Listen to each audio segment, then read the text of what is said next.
2 is my alignment for today's breeding U class. Had obvious winner, obvious loser, and a close middle pair. In my top comparison of the growthier pounds heavier ewes, I placed the wider-based number 3 over 4 because of her advantage of volume and capacity coming out of her spine into her spring rib.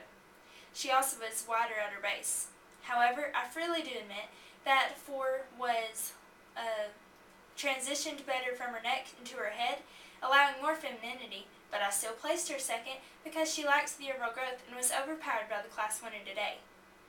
In my middle comparison, I placed the longer-sided number 4 over 1 because of her advantage of muscle going down her top and also was standing on more adequate amount of bone. She also was wider. She was also had more arc and dimension coming out of her spine into her spring rib and was more adequate in her maternal standpoints. However, I freely do admit that one was